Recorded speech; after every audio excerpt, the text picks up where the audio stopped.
Let's look at the Standard. Let's start off with the Standard this morning as we look at the dailies. And the headlines is 10 causes of unrest in schools. Of course, this is something which is quite worrying. We thought that for some time it's a thing of the past. Actually, and I don't know why it keeps coming up in the second term of the year all the time.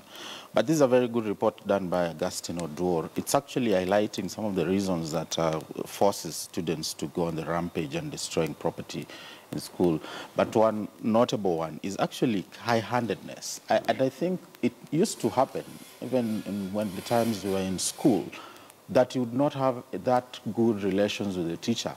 It's they're treating you as if you are in an institution of correctional institution. Absolutely. Like you are in a prison, or there is not that good rapport between you and the teachers. You are not friendly.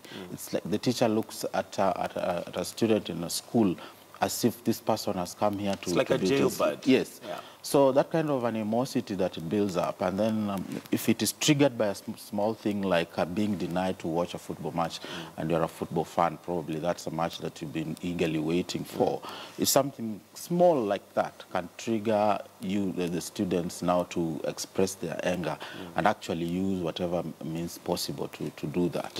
And I think we're in a different dispensation day and age, because previously, if you're told to jump, you would ask how high. Yes. But the kind of youngsters we have today, they engage more, they are more informed, and they just don't accept something simply because you've told them as an authority. Yeah, and I think the form of discipline that we used to have those days, that it was real corporal type of punishment, nowadays it's no longer there. Students are more enlightened. They would question why they're being beaten.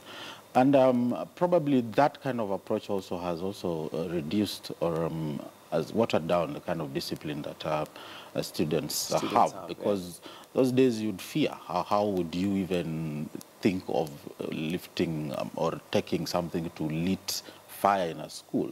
Or why would you even go against the instructions from a teacher? It was unthinkable. Or I mean, it was something that was just, and just like we were saying off air, is that it's different today because they can almost get away with it. In our day and age, first of all, you'd be punished in school. Punished. You'd go home and your parents would also land on you. You would even fear going home. Let's start from there. Precisely. That, you've been suspended from school.